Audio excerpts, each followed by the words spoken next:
രുചിക്കൂട്ട്.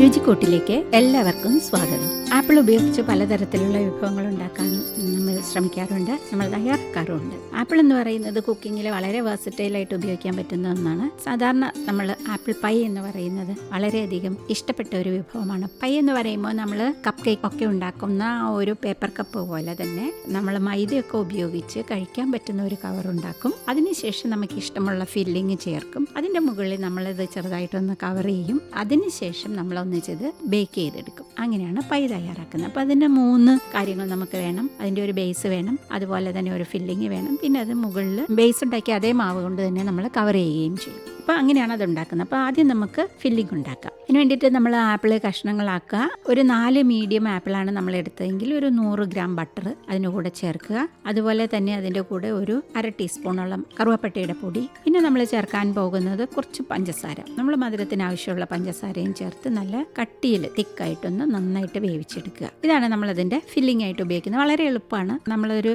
Caramelise ചെയ്യുന്ന പരുവം പോലെ അതൊന്നായി കിട്ടിയാൽ കുറച്ചും കൂടി ടേസ്റ്റി ആയിരിക്കും. ഇനി നമ്മൾ ഉണ്ടാക്കാൻ പോകുന്ന പയ്യയുടെ ഒരു കവറാണ്. അതിന് വേണ്ടിയിട്ട് നമ്മൾക്ക് വേണ്ടത് ഒരു 100 ഗ്രാം മൈദ, 100 ഗ്രാം ഐസിങ് ഷുഗർ അല്ലെങ്കിൽ പഞ്ചസാര പൊടിച്ചത്, 100 ഗ്രാം ബട്ടർ, കുറച്ച് വെള്ളം. അപ്പം നമ്മൾ ഇത് 3 കൂടി ചേർത്ത് ഒരു ഡോ തയ്യാറാക്കും. ഒന്നിച്ച് തന്നെ അങ്ങോട്ട് കുഴയ്ക്കുമ്പം വെള്ളമെല്ലാം ഒന്നിച്ച് ആദ്യമേ ഒഴിക്കില്ല. പതുക്കെ കുറേശ്ശെയായിട്ട് കുഴച്ചാണ് ഇതെടുക്കുന്നത്. പുട്ടിൻ്റെ പൊടി പോലെയുള്ള പരുവം കഴിഞ്ഞ് ജസ്റ്റ് കുറച്ച് വെള്ളം വളരെ സൂക്ഷിച്ചൊഴിക്കണം. അന്നേരം അത് പെട്ടെന്ന് ഒന്നിച്ച് ചേർന്ന് വരുന്ന പരുവാകുമ്പോൾ നമുക്കത് വെള്ളം ഒഴിക്കുന്നത് മതിയാക്കാം. എന്നിട്ട് നമുക്കത് കുഴച്ച് നല്ല സോഫ്റ്റ് ആയിട്ടുള്ള ഒരു ഡോ ഉണ്ടാക്കാം. എന്നിട്ട് ഇതിനെ നമ്മൾ 2ആയിട്ട് വെക്കാം. 2 ഈക്വൽ പാർട്ടാക്കിയതിന് ശേഷം ഒരു 30 മിനിറ്റ് തണുക്കാൻ വെക്കണം ഫ്രിഡ്ജിൽ. തണുത്തതിന് ശേഷം നമുക്ക് ഇതൊരു പൈ ഡിഷ് എടുത്തിട്ട് അത് നമ്മൾ ലൈൻ ചെയ്ത് നമ്മൾ ബട്ടറൊക്കെ തേച്ച് വെക്കണം. അതിനുശേഷം ഈ 2 ഉരുളയാക്കിയതിൽ ഒരെണ്ണം നമ്മൾ ഒന്ന് ചപ്പാത്തി പോലെ വട്ടത്തിൽ പരത്തിയെടുത്തതിന് ശേഷം നമ്മളത് ഈ ലൈൻ ചെയ്തിട്ടുള്ള പൈ ഡിഷിലേക്ക് വെച്ച് അമർത്തുക.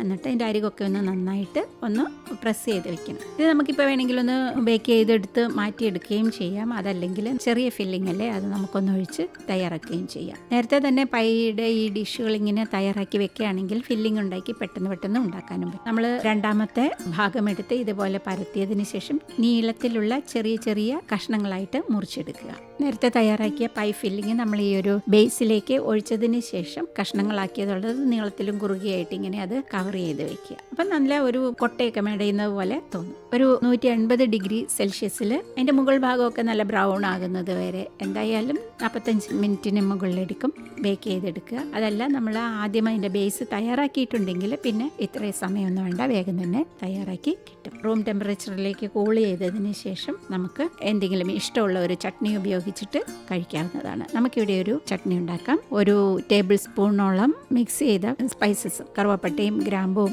ഏലക്കയും ഒക്കെ കൂടി മിക്സ് ചെയ്ത ഒരു സ്പൈസ് കോമ്പിനേഷൻ 1 ടീസ്പൂണ്. അതിൻ്റെ കൂടെ തന്നെ ഒരു 100 ഗ്രാം വെള്ളത്തിലിട്ട് കുതിർത്ത ഉണക്കമുന്തിരിങ്ങ, ഒരു ടേബിൾ സ്പൂണോളം പഞ്ചസാര, കുറച്ച് നാരങ്ങ നീര്, അതുപോലെ തന്നെ കുറച്ച് ഓറഞ്ച് ജ്യൂസ്. ഇതെല്ലാം കൂടി ഒന്ന് മിക്സ് ചെയ്ത് അരച്ചതിന് ശേഷം ഈ പയ്യും കൂട്ടിയിട്ട് കഴിക്കുക. ഇതിൻ്റെ മുകളിൽ ടോപ്പിംഗ് ആയിട്ട് വേണമെങ്കിൽ നമുക്ക് ഒഴിക്കുകയും ആകാം, അതല്ലെങ്കിൽ ഡിപ്പ് ചെയ്ത് കഴിക്കുക. വളരെ ടേസ്റ്റി ആയിട്ടുള്ള ഒരു പയ്യാണ്. ട്രൈ ചെയ്ത് നോക്കൂ.